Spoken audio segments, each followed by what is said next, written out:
Baruch Hashem. We're up to chapter 5. Vahi Bayom HaShlishi was on the third day. Vatalbash Esther Malchus. Esther got dressed in the royal garments. Vatamur Bachatzar Beis HaMelech. And she stood in the courtyard of the king. Apanimis, the inner courtyard. Nochach Beis HaMelech, opposite the king. Vamelch Yoshev al Kisei Malchuso. Beis HaMalchus Nochach Pesach Habayis. And the king was sitting in opposite the entrance on his throne, opposite the entrance. Let's see what Rashi says here. Nothing yet from Rashi. Now, you might think, what political power, let's just think about this for a second. What political power does Esther actually have?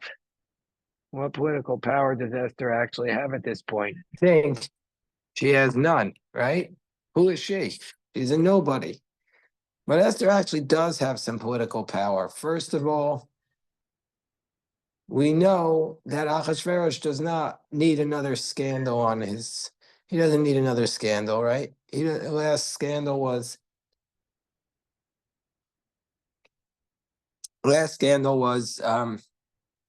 Esther was Vashti being replaced, and it was a whole to do. So he doesn't necessarily need that again. When he sees Esther, the queen, standing there in the courtyard, she found favor in his eyes. Why? Well, Esther at this point has been probably married to him close to 10 years, because the removal of Vashti took place in the year 3, and now we're in the year 12. So Esther became queen at some point, and she hasn't given him any problems. So he doesn't want to see her dead. This is a woman who has not given him any problems. So Vayoshid Amelch Esther at Sharbita Zahava Sharbiyado. He says she wants a request. Let me see what it is. He stuck out his scepter. Vatikrav Esther Vatiga Barosh Sharvit. Esther came close and she touched the tip of the scepter. Maybe that's some innuendo there, but anyway, that's for Freud. That's for Freud to figure out. So, hello, Akiva, how are you doing? Baruch Hashem. Hold on, I want to just pause for a second. If anybody, actually, I don't need to pause. If anybody wants to join me at the embassy tomorrow, you around? Oh, you're working downtown, right? George Mason. Yeah, Virginia. Virginia. Kobe, you working tomorrow? No. You can come with me to the embassy. We're going to pray in front of the Israeli embassy. I took out the bagels for you tomorrow. Yeah, you took out like the old things. That's what we got. Everybody finished the bagels from There was 2 left this morning, and I put them in with the others. But if you go to the top 2 are not old. Kobe.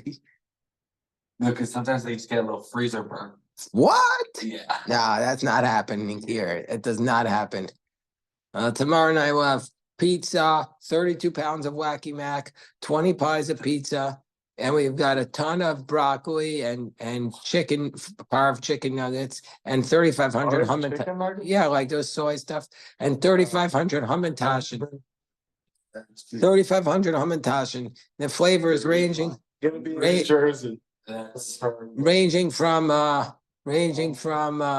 pomegranate to chocolate to apricot, raspberry, and of course poppy. Yeah, it's gewaldic. Okay, so Vayomer Melech Malach Esther Amalka. So he says, "What do you want, Queen Esther? What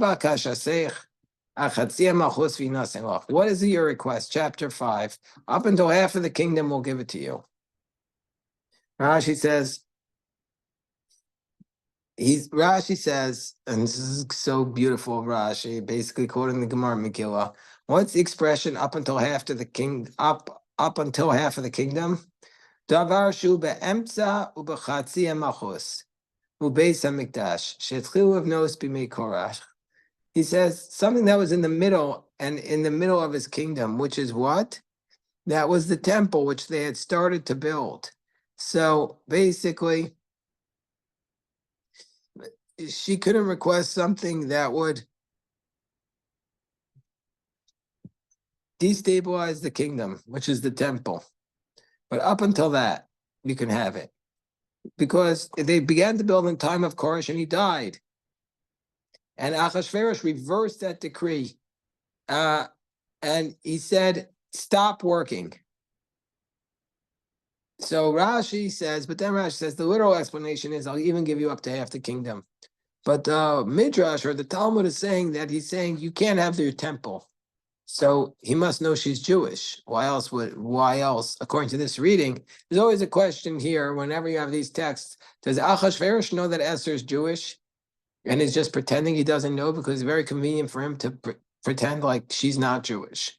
So what does Esther request? Vatomer Esther, Imal Melch Tov, if it finds favor in the eyes of the king, Yavo Melch v'Aman Hayom Al Mishtah Asher Sisilo.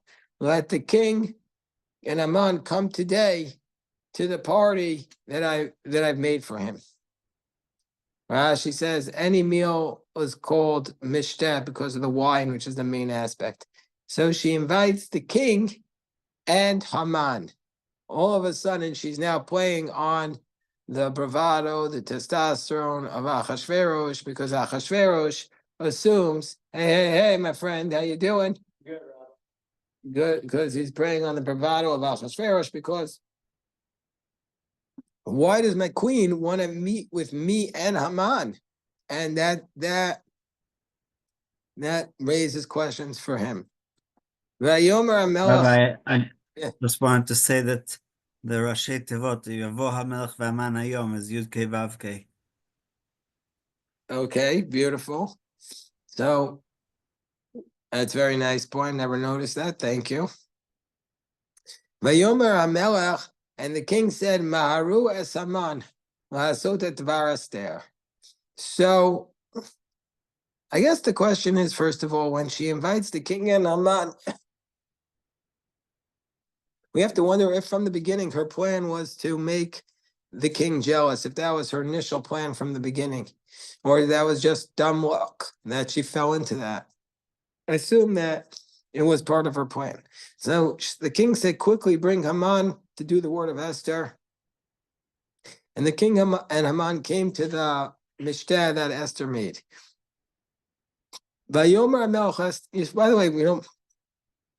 Rashi is doesn't write so much throughout Tanakh because Rashi is mostly based upon the Talmud and Midrashim. So not all the books of Tanakh have a lot of Talmud and Midrashim on them, but the book of Esther has extensive Talmudic teaching. So therefore, there's a lot for Rashi to write here. So the king says to Esther, what's your request? What do you want? Tell me what you want. Vatan Esther Vatomar. And Esther responds and she says, my request and my question. As you can see, Esther is drawing it out because this is how she is gaining political authority. This is the manner in which she gains political authority, by getting their attention. She says, everything okay, Kobe?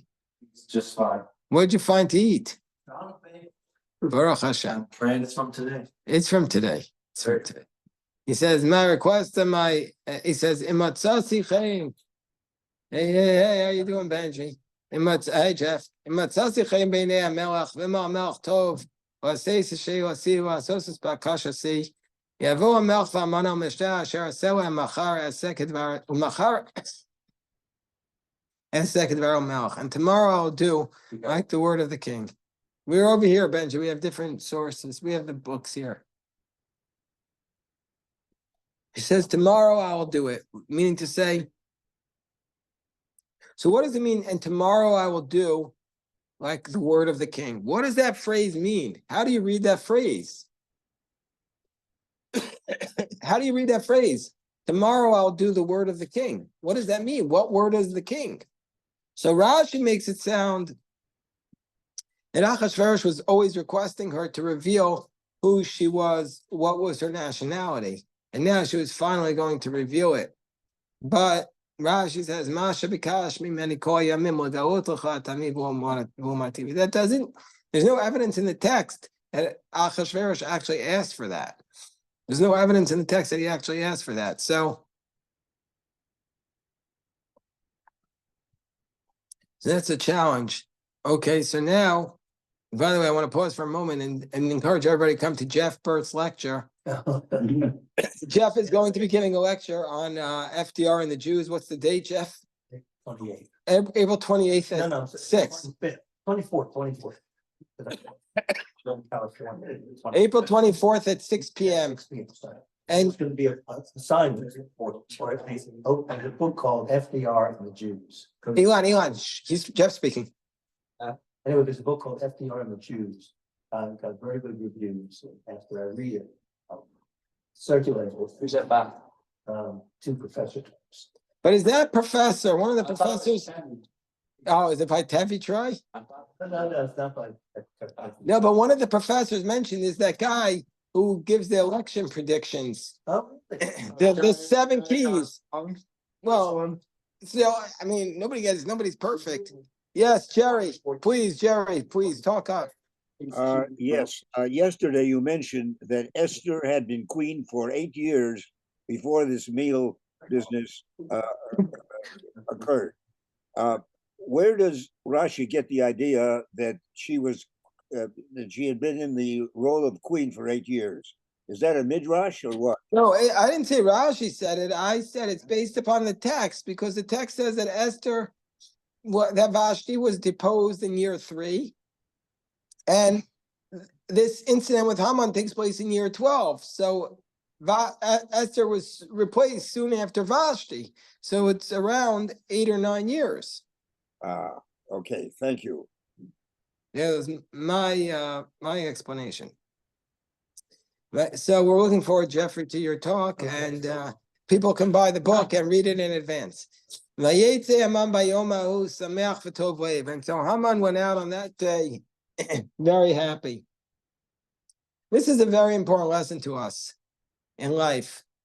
When you're overconfident, that's when problems happen. Haman was very overconfident, especially politically. Haman was overconfident. He was sameach v'tov lev. He had no idea what he had coming for him. He had no idea that there was a trap planned for him. And when Haman saw Mordechai in the gate of the king, he never got up for him.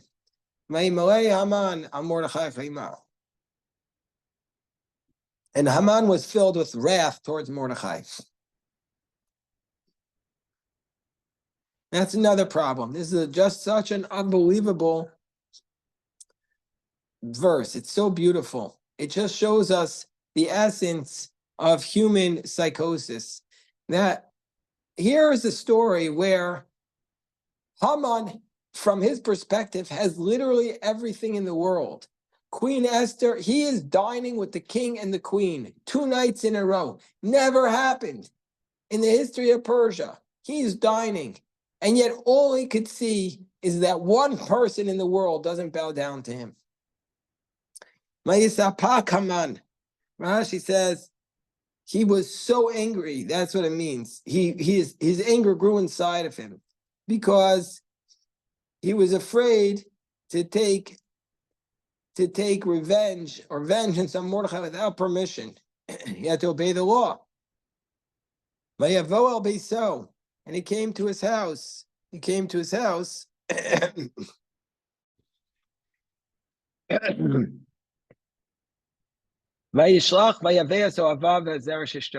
he sent for his friends and his wife Zeresh. Yes, Benji. That's what I'm trying to say. It's exactly the point. How many of us just look at the negative? We all realize how much positivity we have going for us in our life. And all we can focus on is one little thing doesn't go our way. And we think that we're in such a horrible situation. How about you focus on the 99.9% things that are going right in our lives? You follow what I'm saying, Kobe? The key to happiness in life. No, it's such an important this is such an important life lesson, I think, that a happy person is going to be happy, and a negative person is always going to look for the negative, and just no matter the situation, will be unhappy. Dan, you've read a lot of books of leadership. Have you seen anything like this? And also on happiness. What have you seen? Well, so there is this idea of loss aversion, right? Where people are more afraid of the loss than they are of the gain. And that turns out not to be rational, but it is absolutely part of our psyche. What do you mean they're more afraid of a loss than a gain? So if you basically in a game of gambling, if somebody has 50% chance of winning or losing, they're more afraid of losing what they already have than even if the chances are equal of losing and of gaining, or the chances are even a little slightly greater of gaining something. People, once you give them something, you just give them a coffee cup, and you know, okay, this is yours. They didn't have it before, and you like offer to buy it from them. There's a price at which they won't give it to you because they don't want to lose things. So yeah, we do have built into us this, like, you know, more of a focus on averting a loss than appreciating the gain. And That's evolutionary, because we're worried about the tiger in the bush. yes, the only right, you can only be wrong once. Right. There it is. Like, and the that's what our friend we had a friend, we used to study with him at the Hudson Institute, Michael Horowitz. He said the Jews are pessimists because all the optimists died in Germany. Yeah, Elon, were you trying to say something?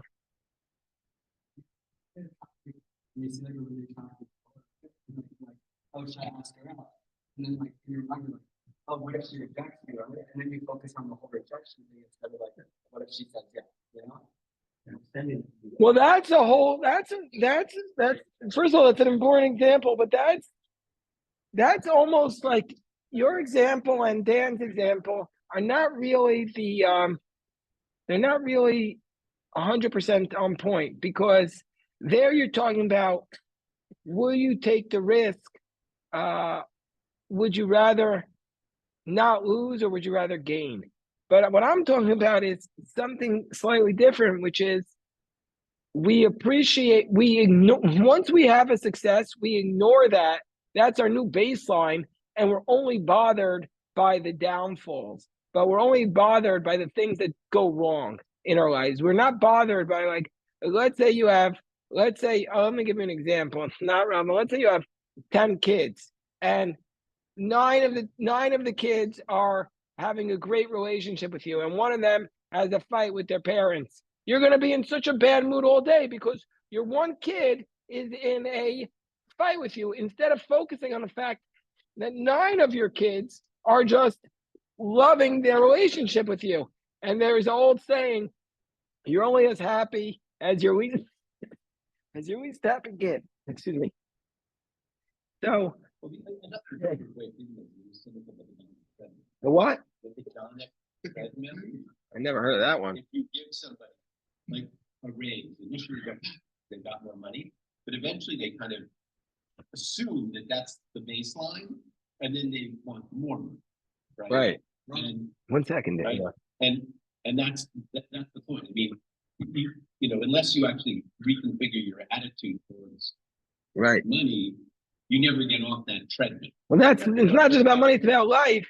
And this is why every day what we should do is take the happiest people are people who every day spend time reminding ourselves what we have to be grateful for. That is going to lead you the greatest happiness in life. Yes, Elon, and then Benji. Somebody like us recently won the lottery. They have great life, and obviously they won the lottery. And then they went like a year later, and they're like, asked them to do the same tax, and they scored like pretty similar. Right, I believe that completely, because the homeless person is happy because his goals are matching, his goals every day when he wakes up are matching what will happen to him. What's his goal? His goal is to find a good street corner, let's say, find a good corner to sleep without being disturbed, to raise enough money for a cup of coffee, to be safe.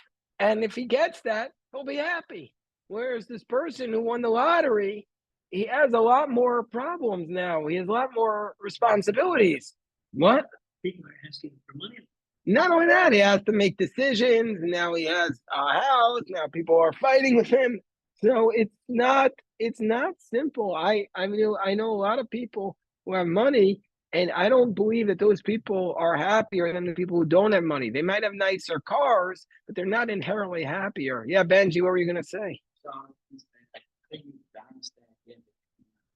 Yeah, you wanna be happy with what you have around you, but in terms of like, you still want to be like relentless in terms of your goals. You don't want to just be complacent with your life and just be static. Oh, that's a great question, Benji. The point is that you have to have your goals. You have to have specific goals in life, and your goals have to be, you have to think carefully about what your goals are, and the goals should be goals that are designed to give you a life of happiness, a life of wholeness, a life of completeness, a life where you will be happier. So if your goals match the results, then you'll be happy. But if your goals are silly goals, then you're not going to find happiness. So you should pick goals where you think you'll ultimately be happier. It's a very, very deep question, Benji. Well, I would never. Which doesn't mean you shouldn't be ambitious, right? But you should be ambitious, motivated by something other than just a number. You should probably Yeah, exactly, share the Benji. definition of who is rich. Yes, be rich. Those- A man, like the only time you can kill me is after they eat because they enter like a state of satisfaction where like They let their guard down. they let their guard down, they're feeling like after like they enter this state where they're just feeling like Because they just ate. But I want to share something. So Jeff asked, "What's the Pirkei Avot says who is happy? Who is rich, one who is happy with their life." That's what Pirkei Avot says. But the Talmud has a different definition. The Talmud says, who is rich? This is a very good insight, I think, into our discussion. Does anybody remember what the Talmud says? Who is rich? One who has the bathroom next to their house. Because in the time of the Talmud, that made you rich. So you can see, like today, we would think that person is the poorest person in the community if they can't even have a bathroom in their house, if they have to go outside to go to the bathroom. You know where they have to do that? In one of those English universities. There was this woman, I read her book about the Daf Yomi, and she said she got put into Harvard. The guy from Harvard who, the house he was in, she stayed in his house. She won this fancy fellowship to stay in his house for a year. And when she got there, she found out there was no bathroom. She had to walk 10 minutes to go to the bathroom. So the men, because she was the first woman, the men just peed outside, but she had to walk 10 minutes. So the point is that I don't remember. I don't know. I can't tell the difference. But the point is that we have to recognize that the objective things we have in our life is not what makes us happy. It's the subjective approach that we take to life which will make us happy. Haman took a terrible approach. He would never be happy. As long as one little measly person in the kingdom did not bow down to him, he was upset. This man will never be happy in life. Yes, Jerry. Jerry, please share with us your wisdom, Jerry. Pirkei Avot says Hasameach Bechelko. Right, yes. And you know what else Pirkei Avot says? Pirkei Avot says, I think about this all the time as I see my friends who have multiple houses, and I think, why would you want more stress in your life? Pirkei Avot says, Marbe nechos and marbe dagos. The more possessions you have, the more problems. I mean, you're essentially, it's Pirkei Avos. Marbe nechos and marbe dagos. The more possessions, the more problems you have in your life.